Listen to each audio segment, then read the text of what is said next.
¿Qué tal, amigos? Bienvenidos una vez más a este programa Conociendo a. El día de hoy nos acompaña el diputado Juan Salvador Camacho Velasco, diputado de Morena por San Cristóbal de las Casas. ¿Qué tal, diputado? ¿Cómo estás? Mucho gusto en saludarte, Roberto Ábalos. Gracias por la invitación y saludo con mucho gusto a tu audiencia de Network Live y de Súmate Chiapas y Súmate México. Gracias, diputado. Pues vamos a empezar. Mira, esto es una entrevista fuera de lo común, ¿no? Y por tanto, déjame acomodar por aquí el micro porque creo que se está cayendo. Se nos fue de lado. Ahí está. Gracias. Sí, vamos a comenzar. Sin duda, eres un personaje bastante, vamos a llamarlo, que siempre despierta cierta expectativa, ¿no? De hecho, eres de los que nos han visitado el que más la gente ha estado haciendo preguntas desde el previo, desde que subimos el anuncio de que ibas a estar aquí esta noche. Entonces, creo que eso es bueno, no te pongas nervioso, tranquilo. No, para nada, no. Tengo un poquito de calor, ya ves que somos de San Cristóbal y bueno, el cambio de clima. Sí. Pero no, bueno, dicen por ahí que soy polémico. Exacto. Y puede ser que sí.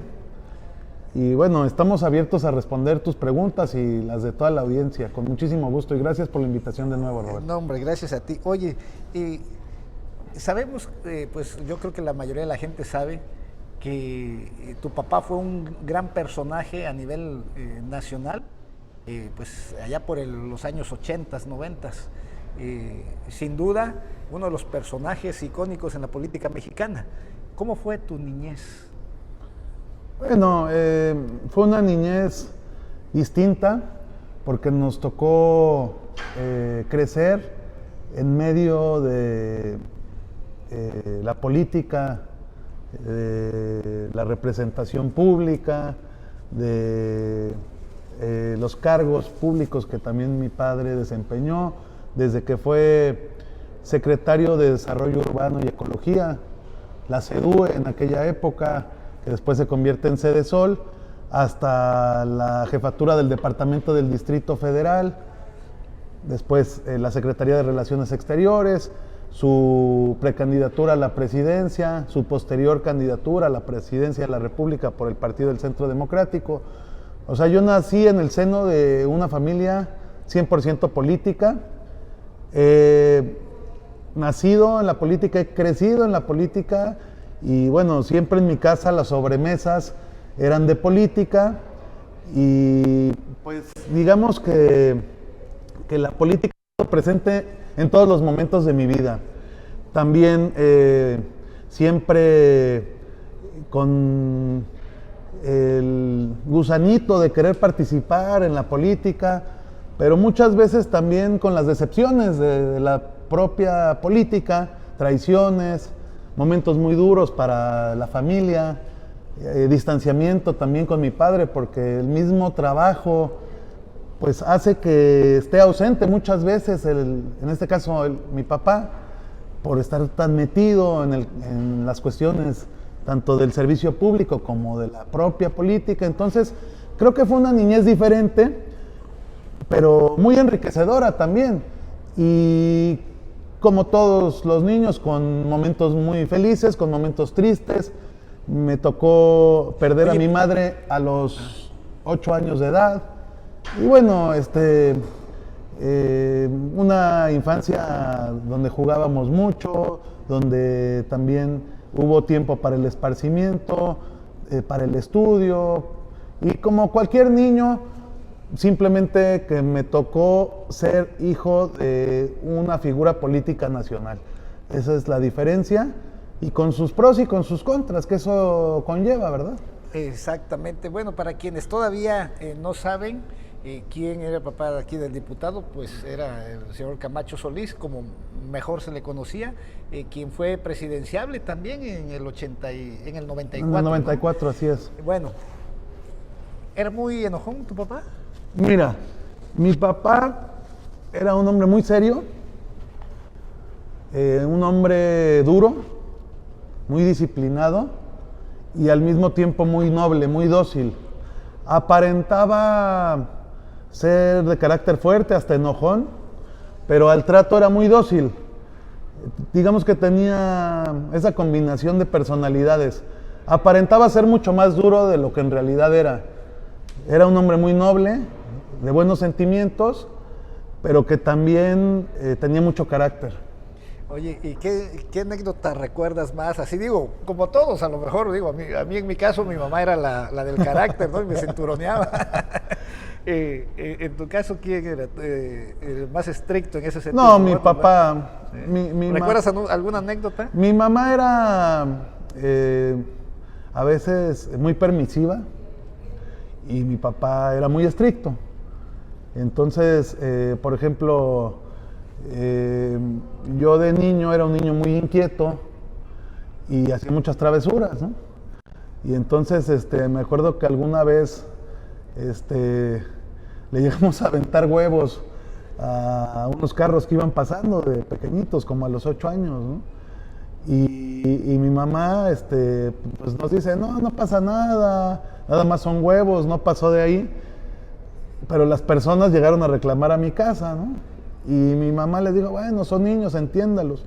Cuando sale mi papá de su habitación, nos puso una regañiza a mí y a mi hermano y le dijo a mi mamá, no les puedes tolerar que hagan ese tipo de cosas porque el día de mañana no van a respetar la ley ni la autoridad. Y me acuerdo que nos castigó un mes sin salir de la casa, nada más a la escuela y de regreso a la casa. Y era muy extremista a veces en sus castigos y mi mamá trataba de alivianarlo, de tranquilizarlo y siempre jugaba ese papel, ¿no? Como muchas veces juegan las mamás, de pues, tratar de muchas veces ablandar a los padres, pero mi papá no se dejaba, era un hueso muy duro de roer. Entonces, como esas muchas veces cuando reprobaba yo alguna materia y mi mamá me trataba de darla suave, y mi papá nunca lo permitía, era muy rígido, muy estricto, y esa era la discusión eterna entre mi papá y mi mamá. Eran polos muy opuestos, pero la verdad, pues, no pude haber tenido mejores padres. Estoy agradecido con la vida y con ellos de que hayan sido mis padres y de que me hayan formado también e inculcado valores, porque esos sí ambos fueron personas de muchos valores humanos. Y eso es lo que inculcaron en mi familia.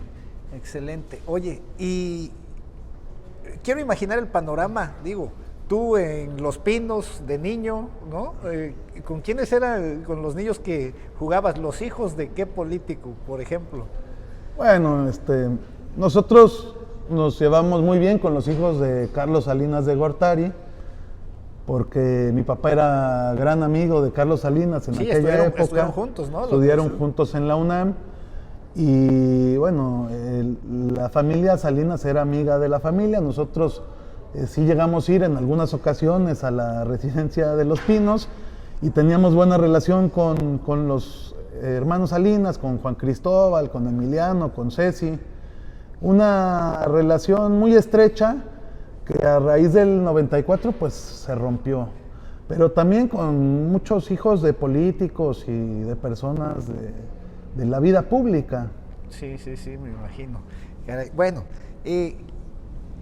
¿cuándo nace tu inquietud para ya meterte de lleno a la política? Mira, yo desde que tengo uso de razón siempre he considerado a la política como el medio ideal para cambiar la realidad en la que uno nace y en la que uno vive. Siempre he tenido un ideal político y siempre he tratado de ser líder desde muy pequeño. Pero las decepciones que te platicaba previamente, las traiciones, lo que pasó en el 94 con mi papá, cuando después de estar en los primeros cargos y de ser un presidenciable, pues fue perseguido por el gobierno, fue traicionado por sus colegas de partido, por sus propios compadres, por sus amigos. Entonces, pues, me sacudió, me estremeció y digamos que rechacé por un momento a la política, sentí rechazo hacia el propio oficio político por lo que nos había tocado. Cada quien habla como le va en la feria. Claro. Y decía en aquella época, no me quiero dedicar a ese oficio porque es muy sucio, como muchos ciudadanos lo siguen pensando, ¿verdad? muy hostil, muy sucio el ambiente, y entonces pensé que no me iba a dedicar a eso, y de mi adolescencia en adelante me distancié por completo de la política, digamos, de manera participativa, aunque siempre he seguido los medios de comunicación, los noticieros, los diarios, porque crecí con un político, entonces esa costumbre no se me quitó. Sí, pero claro, digamos que dejé por completo la aspiración política hasta el año 2012, que se me da la oportunidad de participar en una planilla.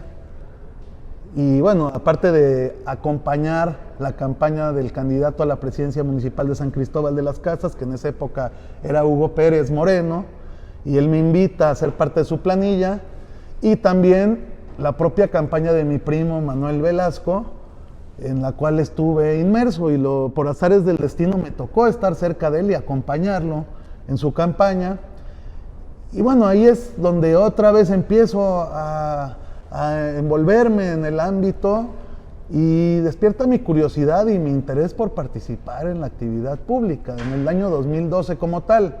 Ya desde el año 2009 yo ya ya trabajaba en el gobierno, fui subdelegado de la SEMAN del 2009 al 2011, y pues, ahí me empecé a relacionar con actores políticos, pero no pensaba participar como tal hasta que se me abrió la oportunidad en el 2012, y es ya como regidor del 2012 en adelante que en realidad me apasiona la política, porque ya estando en el Cabildo me doy cuenta que sí se pueden hacer las cosas, que sí podemos transformar nuestra realidad, y me tocó desde el Cabildo plantear cosas distintas que no se habían planteado en San Cristóbal, nadar a veces contra la corriente, y también tratar de transparentar el oficio político como tal y el servicio público. Entonces ahí es donde en verdad encuentro mi vocación, es lo que te tengo que decir.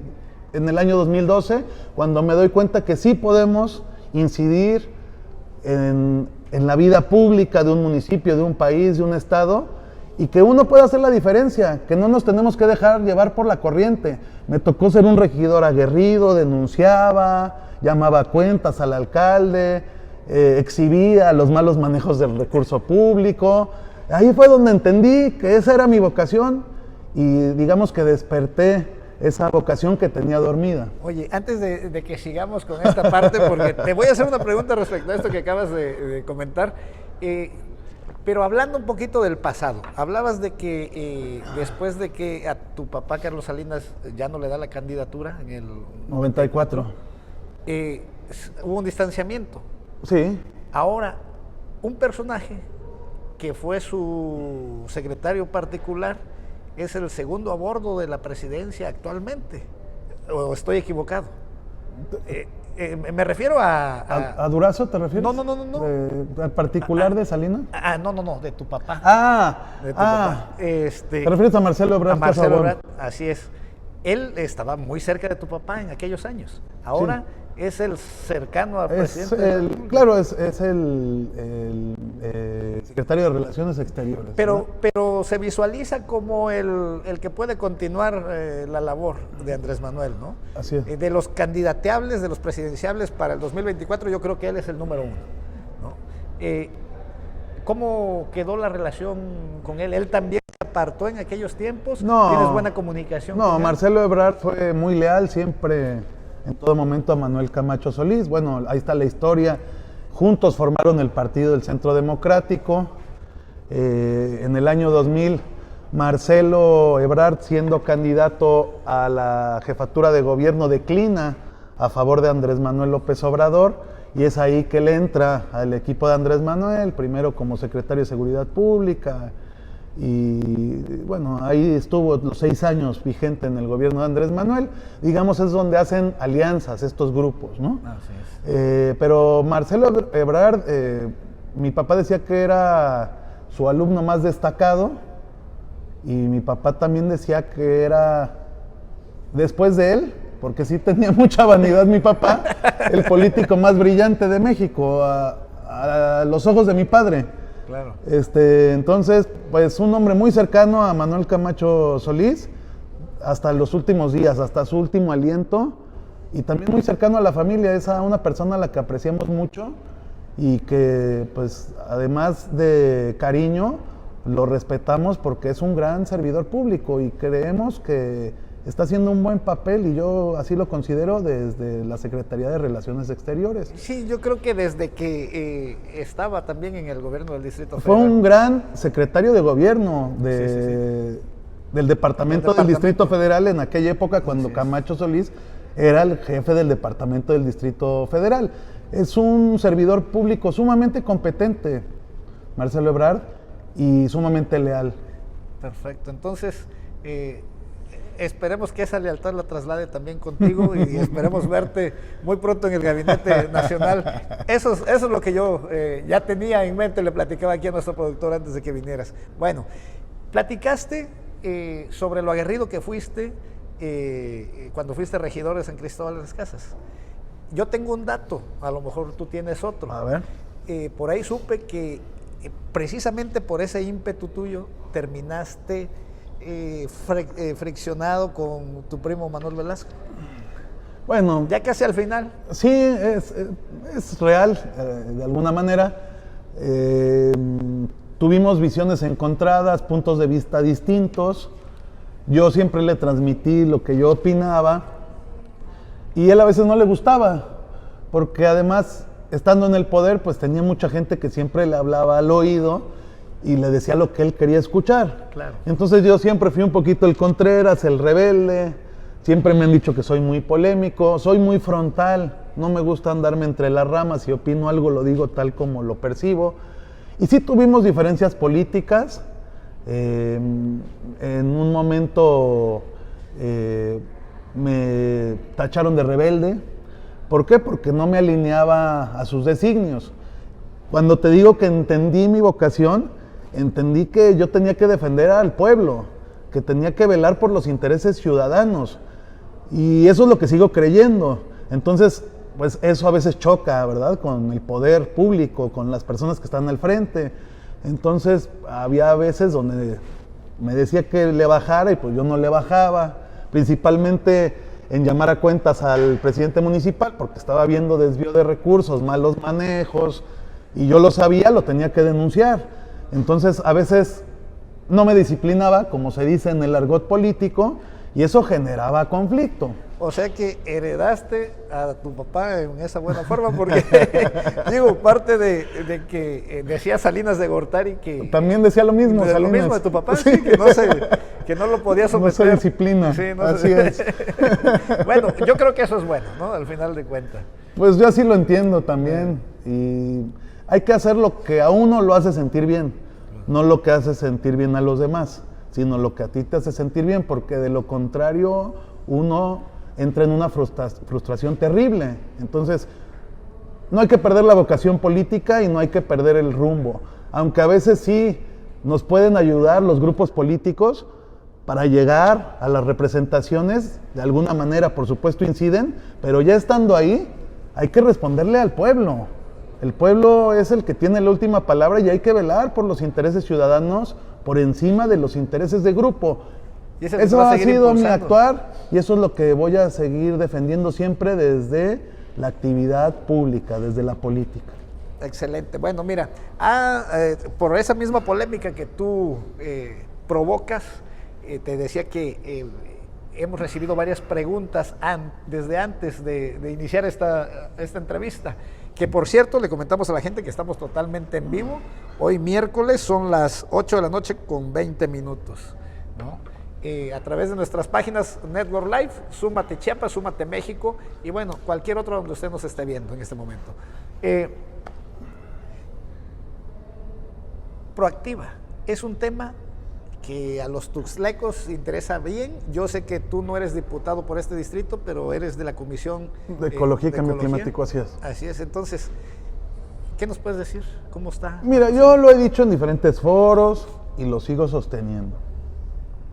Lo importante es que entremos con un perito experto en la materia de los rellenos sanitarios, de el tratamiento de residuos sólidos en general, para que veamos qué es lo que está sucediendo ahí, en ese relleno sanitario. ¿Cuál es la contaminación?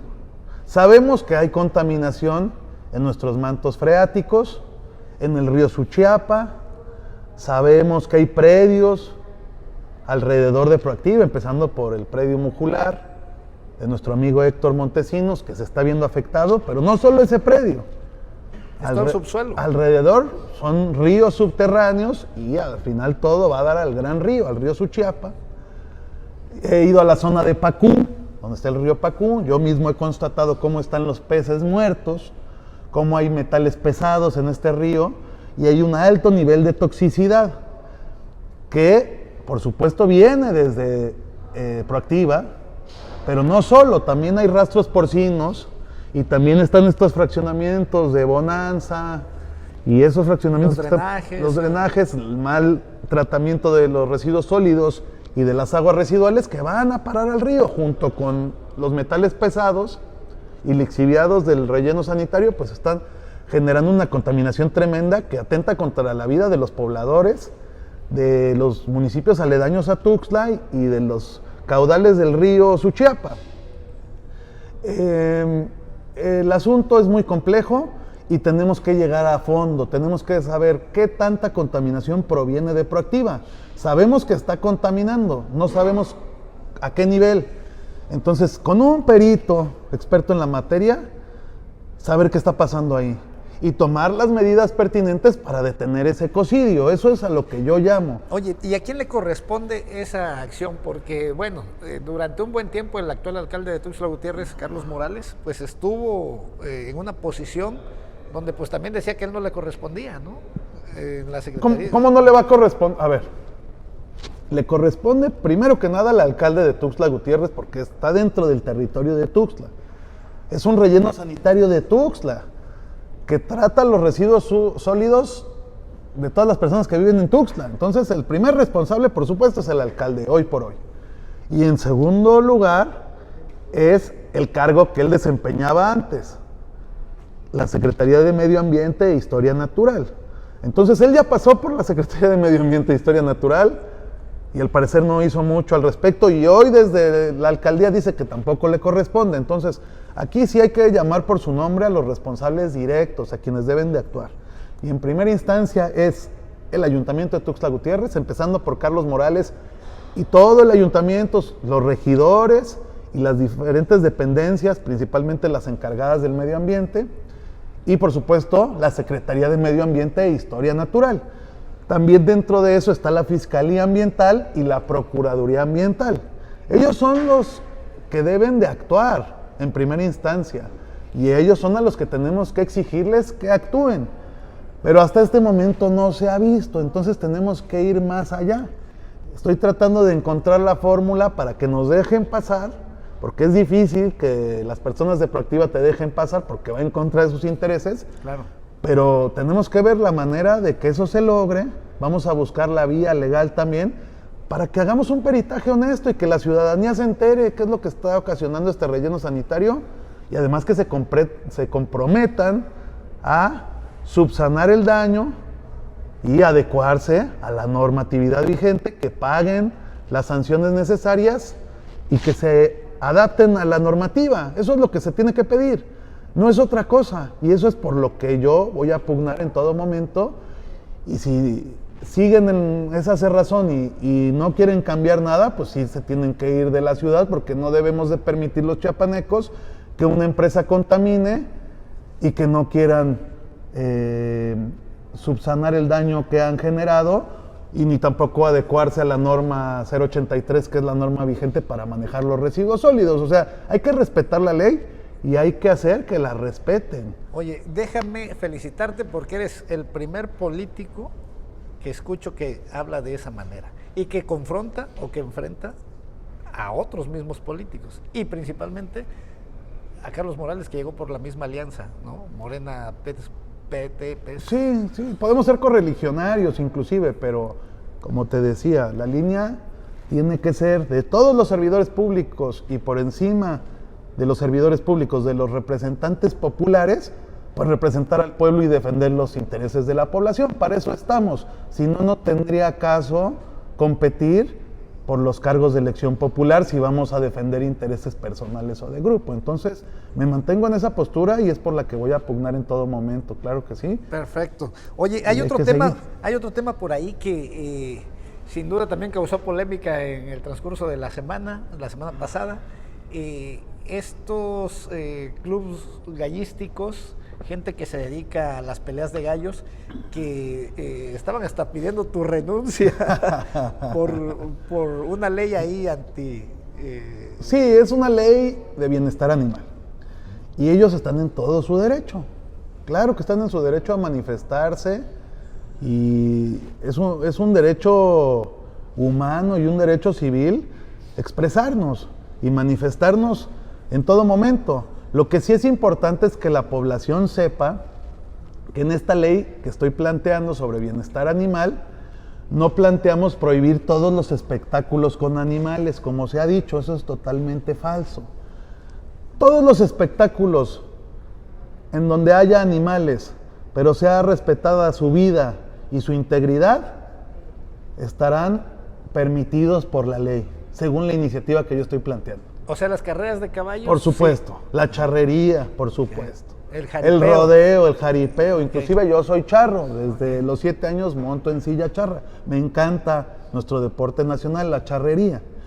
Lo que nosotros queremos erradicar son los espectáculos donde se maltrate a los animales. Y esos espectáculos ya los tenemos muy bien ubicados. Son las peleas de perros, en primera instancia, las corridas de toros y las peleas de gallos. Nada más. No son otros. Es falso cuando salen y dicen, es que quiere prohibir todos los espectáculos con animales, quiere prohibir nuestras tradiciones. No. Y no es un tema de tradiciones. Si las personas que practican y promueven estas actividades quieren adecuarse a estos tiempos y a esta norma, pueden seguir practicando la fiesta taurina siempre y cuando no maten al toro y no le claven banderillas. Tenemos que encontrar cómo se puede exhibir a los animales, pero mientras no los lastimen, bienvenida a su tradición y esa tradición que es respetable. Lo que no podemos permitir es que se lastime un animal indefenso. Y lo mismo pasa con los gallos. Bienvenida la cuestión de los gallos de pelea siempre y cuando se les quiten las navajas. Si van a hacer un tipo de enfrentamiento donde no se lastime el animal, que se marque de otra manera, que puedan exponer esas bellas aves, pero que no se les lesione, que no se les lastime, que no se les mate, también que se adapten a esta norma. Lo que va a marcar la norma es prohibir el maltrato animal. Eso es todo. Mientras no se maltrate a los animales, todos los espectáculos serán bienvenidos en todo momento. Eso es muy importante diferenciarlo, porque se trata de confundir a la gente y no. Lo único que se pretende es erradicar por completo la violencia hacia los animales, porque ya no necesitamos más violencia como sociedad.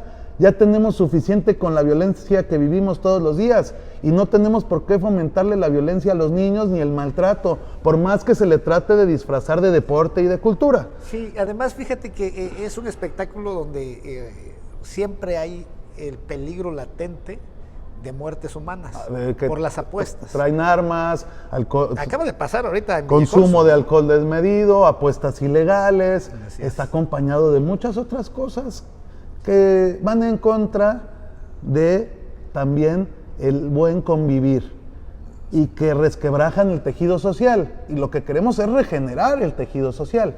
Pero además la ley de bienestar animal no solamente plantea prohibir estos espectáculos donde se lastiman animales, también planteamos la tenencia responsable de mascotas, que por ley los municipios que tengan más de 50,000 habitantes tengan que construir sus centros de control canino, que por cierto no hay en Chiapas, no hay ni perreras ni centros de control canino en el estado, solamente hay 2, en San Cristóbal y en Comitán. De ahí en fuera no hay control de fauna urbana.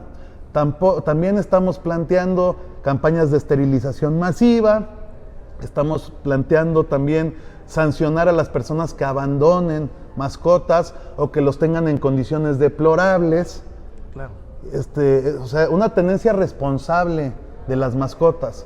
regular la crianza y la venta animal, prohibir la venta de mascotas en centros comerciales que tienen a los animales en un aparador como si fueran juguetes. Pues tenemos que cambiar y detonar una conciencia animal. Eso es lo que estamos pretendiendo hacer con esta ley y bueno, vamos a seguir luchando para que así sea y convenciendo a los legisladores para que se convierta en realidad. Perfecto, pues bueno, hay otro tema que también interesa mucho a los tuxtlecos y que es esta situación de el río Sabinal.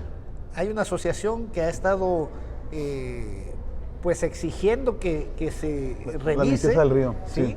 Y bueno, a lo mejor creo en algunos otros gobiernos no les han hecho caso.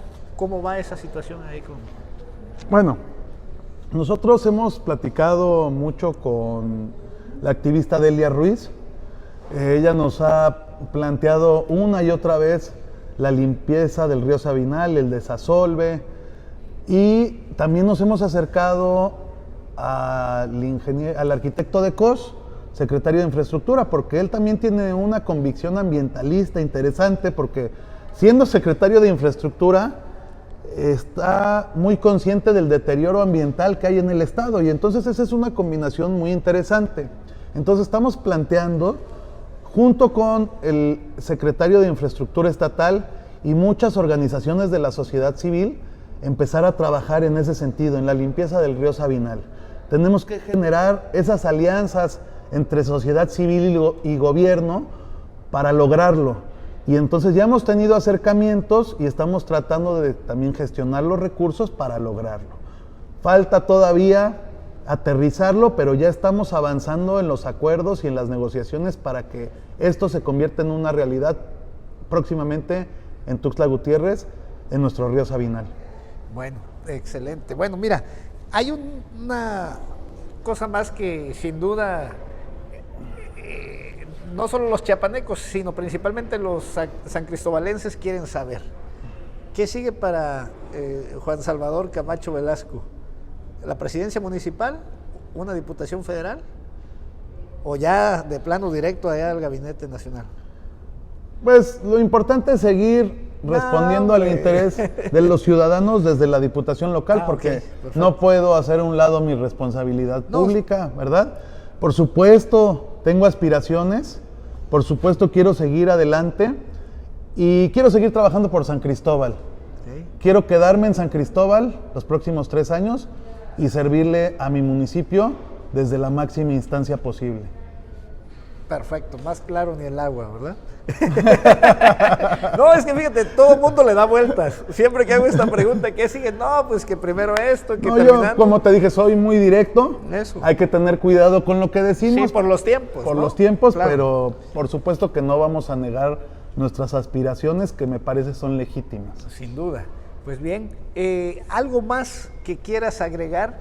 ¿Algún mensaje que le quieras mandar directo a la ciudadanía?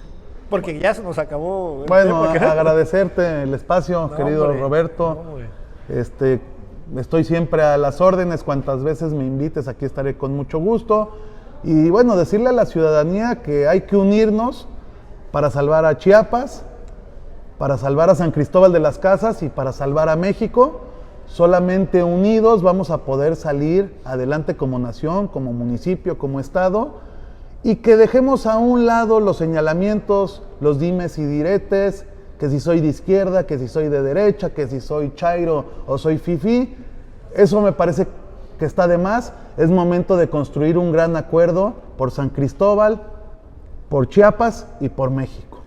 Muchas gracias a todos y les deseo una excelente noche. Bueno, con eso íbamos a cerrar, pero se me estaba olvidando algo, fíjate. De colofón. ¿Qué opinas y cuál es tu postura respecto a la marcha del 9 de marzo? Mi apoyo total a las mujeres. Soy hombre, pero también soy feminista. Y no nos queda más que tratar siempre y en todo momento de ser empáticos hacia las mujeres y de no permitir abusos en ningún momento hacia ellas. Todos venimos a la vida de una mujer, somos producto de una mujer Y entonces estamos obligados a defenderlas siempre y en todo momento, cuidarlas, pero no solamente, también solidarizarnos ante el grave flagelo que están sufriendo todos los días las mujeres mexicanas, y toda mi solidaridad para ellas y mi respaldo en ese día 9 de marzo, y el 8 de marzo pues también acompañar a las mujeres en el Día Internacional de la Mujer. Claro. ¿Le que sí. faltó empatía en ese sentido al presidente Andrés Manuel? Yo creo que el presidente pudo haber sido mucho más sensible a la causa y que cometió el error de señalar un movimiento que es del todo legítimo. El ser humano también se equivoca, no se trata de sacar leña del árbol caído, pero sí de ser muy objetivos en las cosas que decimos. Si se equivoca el presidente, también me parece que es válido decirlo. Excelente, pues me gusta mucho tu forma directa de decir las cosas sin miedo. Eso es importante para mí, ¿no? Pues bien, amigos, esto fue Conociendo a. Estuvo con nosotros esta noche el diputado Juan Salvador Camacho Velasco, hijo de ese encumbrado y reconocido político Manuel Camacho Solís. Soy su amigo Roberto Ábalos. Nos vemos la próxima semana con un personaje más. Hasta la próxima. Mi hermano. Muy bien. Gracias. Bueno. Gracias, ¿eh?